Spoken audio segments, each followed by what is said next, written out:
In unexpected response to 9/11, Chinese netizens seem to have taken a harsh attitude toward the attack's anniversary, even condemning those who mourn for its victims. 3 explosions ripped through a restaurant in the coastal city of Zhuhai. Reports say 3 were injured, but it's unclear if anyone was killed. In an exclusive report, an internal document we obtained details how Chinese authorities were criticized for not destroying classified documents. China is turning to its playbook for economic downturn, building infrastructure. Chinese authorities are calling on the country's local governments to borrow and spend even more in order to boost the economy. That's as they're already suffering from a mounting debt crisis. And a well-known Chinese publisher is detained by Beijing police. Friends say her decision to speak out for Chinese dissidents prompted the arrest. Welcome to China in Focus. I'm Tiffany Meyer. Today is September 11th. To honor the anniversary, the U.S. Embassy in China posted on Chinese social media on Friday local time. It included part of a statement from President Trump, mourning the victims who died on this day 19 years ago. It read, "This Patriot Day, we commemorate the lives of those who perished on September 11th, 2001. We pray for the families who carry on their legacies, and we honor the unmatched bravery of our nation's first responders. We also commend those who in the days and years following the attack answered the call to serve our country and continue to risk their lives in defense of the matchless blessings of freedom." The post received a huge response from Chinese netizens. Most left comments mocking the U.S., while others defended humanity as a universal value. One of them wrote, "The U.S. is too domineering. When its father is dead, it can mourn him by himself, but it wants all Chinese people to mourn with it." Another commented, "I wish you a September 11th every day." Another netizen responded, "Those cheering Chinese people are garbage. You've lost your qualifications to be a human," meaning to criticize Chinese people who support the West and mourn those who died on 9/11. But amid the onslaught of negative comments, one netizen shared a message of hope. "May the world be peaceful and free from terrorism.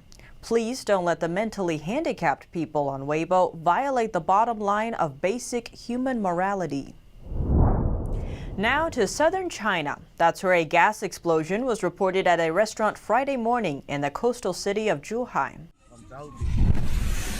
2 more explosions followed the blast shortly after. According to local media, at least 3 people were injured. It's unclear if any casualties were suffered. Videos circulating online show thick smoke billowing out from the hotel after the first explosion. Locals were spotted watching the aftermath play out from the street. When the 2 secondary blasts went off, flames erupted from the shattered windows. Some shops and residential buildings nearby were also affected. Police are now investigating the cause. Recently, we obtained an exclusive internal report from the Chinese Inner Mongolia region. It indicates that the communist authorities concealed a lot of information about the CCP virus epidemic across a lot of documents. The report from a CCP inspection group criticized the local authorities for not destroying the classified documents in a timely manner.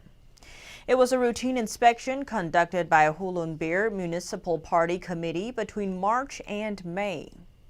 The report notes the local authorities' failure to carry out higher party committee decisions and includes the following details: insufficient capacity for destroying classified documents, and tons of classified documents were not destroyed on time. The contents of the documents are unknown. It's also questionable how such a huge number of files relating to the virus accumulated in a matter of months. Now we turn to yet another virus cover-up revealed by an internal document we obtained. The document was issued by the Agricultural Market Epidemic Prevention and Control Force in China's Huizhou City. It's located in the southern province of Guangdong. The document says that Chinese Communist Party or CCP virus was detected in a package of frozen chicken wings at a major local market. It's been a month since the contamination was detected, but the information was never revealed to the public. A recent internal document from a local public security bureau reaffirms the cover-up. The document details online pandemic information control, and it specifies to maintain pandemic-related information security and confidentiality. Months after speaking out for dissidents that went missing in China, a prominent Chinese publisher is detained herself. Her friends are now calling for her release. NTD's Juliet Song has the details. Beijing police detained a prominent publisher along with her husband this Thursday. The publisher is an advocate for dissidents, and her supporters suspect that's what led to her arrest. Her lawyers said authorities charged her with illegal business operations, and that's the only thing he knows so far. What I want to do the most right now is to see them as soon as possible. Geng Xiaonan, the publisher, is well known in China's cultural industry. Over the years, she hosted many events for independent artists and scholars. She's also an outspoken advocate for dissidents. After a famous party critic was arrested this July, Geng had been actively calling for his release on social media. She also called for support of citizen journalist Chen Xiushi after he went missing in the middle of covering the epidemic in Wuhan. Geng's friend called her a brave woman.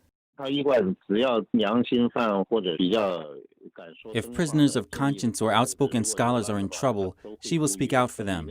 She's a courageous, righteous, kind-hearted woman who always knows what's going on.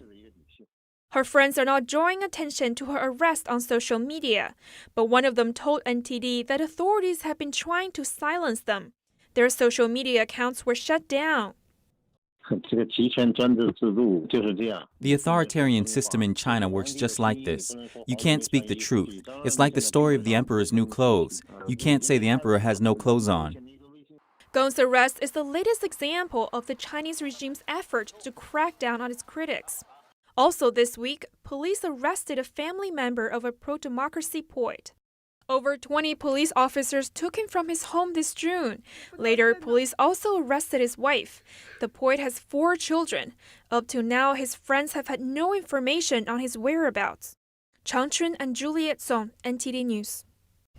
Now we look to other news in the publishing sphere. A new book about the CCP head Xi Jinping will soon be published in China. That's according to Chinese state-run media. The book is said to include many of Xi's speeches and declarations since he took power in 2012. Much of the book reportedly features never-before-seen or published content. Based on inside information, the book also includes one of his speeches from 2019, given during a symposium for teachers about ideological education in schools. In it, he said the purpose of education is to cultivate successors for socialism, and that it's not allowed to produce gravediggers for the communist system. He added that if the education system does create gravediggers for the CCP, it would be considered a failed education. In another speech, this one given in 2014 about socialist ideology, Xi said all universities and colleges must maintain a high degree of consistency with central authorities on major issues. He added it's never permitted to go against the central government. And in 2013, he spoke during China's National Propaganda and Ideological Work Conference. Referring to the West, and especially the U.S., he said hostile forces are there to promote the so-called universal values. He claimed the West's goal is to compete with China for battlefields and people's hearts, and finally to overthrow the CCP's leadership and China's socialist system. Chinese authorities are calling on the country's local governments to borrow and spend even more money. It's an effort to boost a struggling economy, but it comes as China continues to suffer a growing debt crisis. The last time China went through an economic crisis in 2008, the authorities ordered construction of roads, railways, and bridges to pump up the economy. Since then, local authorities and state-owned companies started frantically borrowing money from banks and the public in order to fund the projects. But the problem is, many of the projects didn't turn out to be profitable, and that created China's ever-mounting debt crisis. In 2017, the International Monetary Fund warned China over its dangerous growth by debt strategy. But according to a former Chinese official, the crisis has only gotten worse. Li Chunliang served as the deputy mayor of China's Jixi and Hegang city in the northeastern province of Heilongjiang. He recently left the mainland and joined overseas pro-democracy groups after realizing the corruption of the Communist Party. He's now wanted by Chinese authorities on charges of corruption. His subordinates have been arrested. Li claims innocence and said the regime is retaliating against him for speaking up.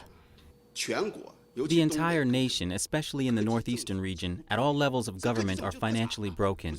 They are not just near bankruptcy, but are completely bankrupt. He said every municipal level city has at least 10 or 20 billion yuan in debt. Larger cities can owe over 100 billion yuan, which equals over $14 billion. A municipal level city's annual income is about several billion Chinese yuan, 2, 3, or 4 billion. But they have tens of billions of yuan in debt. How are they going to pay for it?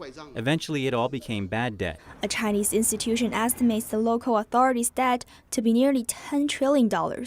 In 2019, over 800 Chinese local authorities and agencies were listed by courts as being in default, meaning they had failed to make repayments, compared to 100 in 2018. Experts have long worried that the mounting debt could threaten the country's financial system and even disrupt the global economy. Liu said the reason many local officials take huge loans to build infrastructure is to polish their own political records. Large-scale construction can boost the local GDP as well as offer opportunities for corruption in the bidding process. They did not start from what would benefit the locals. Everything is fake. Everything is for the purpose of political rewards. That is, projects are not based on whether they are profitable or useful. Now a lot of the so-called development zones are ghost towns. Nobody is there. Those are all fake development zones or industrial zones. Such examples abound. The Chinese city of Tianjin borrowed billions of dollars to build what they call China's Manhattan. Yet till today, the district remains a ghost town with barely any commercial activities. And in the southwest province of Guizhou, a poverty-stricken county borrowed $5.7 billion to build a vanity project. The project is now abandoned. The lives of Chinese people are already being affected by the growing debt. They just don't report it, but the governments are struggling to pay their employees. Many of the benefits for low-income households are now behind in payments. Especially for many of the unemployed, they don't have any basic support. Meanwhile, the struggling governments also turn to the Chinese People's Pension Fund for rescue, storing up even more trouble for the future. The pension funds have run out of money. The new workforce are now sustaining the older ones. What does that mean? It means the young people are now paying for the older people's current pension. The young people won't have any when they retire. And now the Chinese regime is encouraging even more spending on infrastructure in order to boost the economy that is suffering from the pandemic. A Bloomberg report shows that local authorities will need to sell another 1.5 trillion yuan of bonds in 3 months from August. Penny Zhou, NTD News. Now for an update on India-China relations. The country said on Friday that they've agreed to de-escalate tensions on their contested Himalayan border and take steps to restore peace and tranquility. That's following a high-level diplomatic meeting in Moscow. India and China are once again trying to defuse the tense military standoff on their mutual border, with Russia as a mediator. Top diplomats from India and China met in Moscow on Friday and said that they'd agreed to disengage their forces in the Himalayas and de-escalate. 20 Indian troops were killed in a clash in June there, and the most recent incident came this week when both countries accused each other of firing into the air, violating a long-held protocol not to use firearms in the area. Russian Foreign Minister Sergei Lavrov said both countries made a useful decision. The Moscow meeting is the latest diplomatic effort to head off a broader conflict between the world's two most populous countries, which went to war in 1962. Taiwan President Tsai Ing-wen visited an air defense missile base on Friday, where she urged the troops to be steadfast in their defense of the island's sovereignty and democracy. We will never give up even an inch of our land, and we will firmly protect our democracy and our freedoms. The Chinese Communist Party, or CCP, has claimed Taiwan as its own, although it has never ruled the island. This year, the CCP has stepped up its military activity around Taiwan. For 2 days, Chinese forces carried out large-scale air and naval exercises off Taiwan's southwest and in its air defense identification zone. A member of Taiwan's parliament told Taiwanese media outlet United Nations Network that due to the epidemic and international tensions, the Chinese army has been trying to shift the focus of Chinese people by provoking Taiwan. He added Taiwanese people are not afraid of these provocative actions. On the contrary, they will be more opposed to mainland China. Microsoft says foreign countries are increasing cyber attacks targeting the U.S. election. The corporation says its security tools detected and stopped the majority of the attacks. Microsoft says hackers working for China, Russia, and Iran are targeting the U.S. election and have recently increased their attacks. The firm's vice president of customer security and trust writes, in recent weeks, Microsoft has detected cyber attacks targeting people and organizations involved in the upcoming presidential election, including unsuccessful attacks on people associated with both the Trump and Biden campaigns. Microsoft said Chinese hackers have launched thousands of attacks, successfully compromising about 150 people between March and September.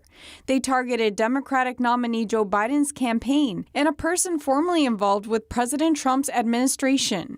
Microsoft said a Russian group targeted over 200 organizations, many affiliated with the upcoming U.S. election. The Kremlin dismissed the allegations as nonsense. And Microsoft said Iranian hackers tried to log into the accounts of Trump administration staff and campaign staff. Earlier this year, the Office of the Director of National Intelligence released a report saying China could pose a greater threat than Russia in 2020. The statement said the Chinese regime is trying to shape policy in the United States, pressure political figures opposed to China's interests, and counter criticism of China.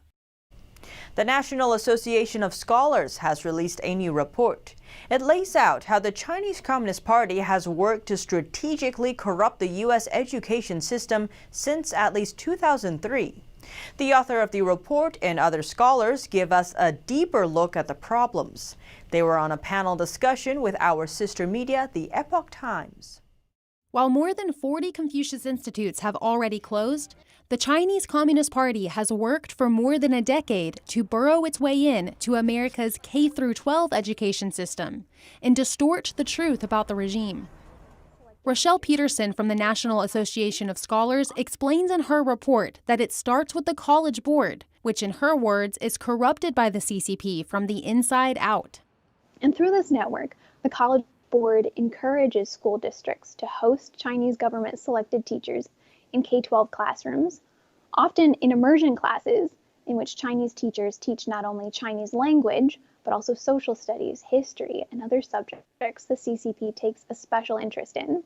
Peterson says the College Board is bought off by the CCP and has been for nearly 2 decades. The College Board also worked with the CCP to develop the AP Chinese Language and Culture course, which high school students can take to earn college credit. One professor says a major problem is that the Communist Party eradicates traditional Chinese culture and replaces it with Communist Party-approved narratives. Whereas in the Cold War, we were very aware that we didn't want Stalinist literature for our students of Russian language. We wanted them to be reading the Russian classics. And for some reason, we think it's okay for literature and textbooks coming out of communist China to be normalized among our student population. So I think that Gilly emphasized that the enemy is the CCP rather than the Chinese people. He says that the Chinese people are our allies to recovering and preserving the authentic Chinese culture. We need to develop alternatives, and we need to root out the pernicious influence of the CCP. We cannot let the next generation of Americans be trained by the Chinese Communist Party. So how can U.S. citizens make an effort to push back against the CCP's encroachment? The scholars suggest a few approaches. Avoid participation in the CCP-backed AP Chinese courses and demand an alternative. support the Atheni Act, which calls to withhold taxpayer funds from colleges that have agreements with the CCP. The petition can be found on atheni.org/legislation, and the full report from Rochelle Peterson can be found on nas.org. Melina Weiskup, NTD News. Now we turn to the tech industry. U.S. President Trump says the September 20th TikTok deadline would not be expanded. That's when the U.S. says the app's parent company, Chinese developer ByteDance, must sell the app by, lest it face a ban in the U.S. TikTok is a popular short video sharing app. It has risen to popularity with young people in the U.S. and other countries outside China since its launch in 2017. In order to meet Trump's deadline, it needs to find a U.S. buyer in the next 10 days. Now we turn to a former Chinese Communist Party insider who dared to criticize Chinese leader Xi Jinping. She's making headlines again by suggesting ways the Communist Party could fall. We sat down with the Epoch Times China editor Annie Wu to find out more. Hello, Annie. Thank you so much for joining us today. Great to have you back. Thank you, Tiffany, for having me. So there's a post that's garnering attention in China by a former professor for the Central Party School of the Chinese Communist Party, Cai Xia. So who is this professor? Yes, so Cai Xia is a former professor of politics at this party school, which trains young cadres to become party members. And so she's quite powerful and influential within the party system because she has such a high position. So actually recently in June, an audio recording of her speech during a private gathering of party elite leaked online, and people heard her talking about the party and criticizing it, saying that it was at its dead end and that it should be fundamentally abandoned. And she also criticized the leader of the Communist Party himself, Xi Jinping, called him a mafia boss. And so this kind of garnered a lot of attention within the online community in China and also within the party itself. So much so that recently she actually was expelled from the party. The party made an announcement and said that she will no longer be part of the party and she will also have her retirement benefits revoked. So you mentioned that she was expelled, and after that she wrote a post in which she put forward 3 ways in which she thinks the Chinese Communist Party could fall. So can you expand on those 3 ways? Sure. So the first point she made was that the Chinese regime's actions could garner such attention from the international community that the entire world unites to fight against the Chinese regime, similar to Hitler during the Nazi Germany or with Gaddafi with the Syrian conflict. And in so doing, the party also itself has its agenda in which the Chinese people could feel united against foreign enemies while people are essentially distracted from the internal problems within the country. And the second proposal that she put out was that the party could potentially reform itself and similar to during the Soviet Union under Gorbachev, there were reforms initiated that could itself bring about the collapse of the party. And the third point she made was that there could be so much internal fighting within the party that all this conflict brings about the collapse of the party itself. And so going on her second point about internal party reform, how likely is that to succeed? Yes, so many Chinese people actually hoped that the party would reform and liberalize along with the way its economy has adopted some capital market reforms. But the reality is the party has in fact become increasingly more hardlined in the way it controls many facets of Chinese society. And so people like Cai Xia and other party elites or people who were part of the democracy movement in the 1980s during the Tiananmen Square protests also feel that reform isn't really possible under these circumstances. The party essentially will need to collapse in order for China to welcome democratic reforms. So Cai Xia is known as what's called a party princeling, as in she comes from a family that was very prominent in the party. And so a lot of people are viewing like her turning her back on the party as an example of her third point. So can you expand on that a bit? Yes, being that Chai Xia is within the party system, it is very rare for someone of such high stature to so publicly condemn the party. So many China analysts believe that her being so public in her dissent against the party is also evidence of the disagreements within the party and how the future of their ruling can become. Well, thank you so much for joining us today, Annie. Great to have you on the show. Thank you, Tiffany. And that's all for today's China in Focus. Thanks for watching and see you next time.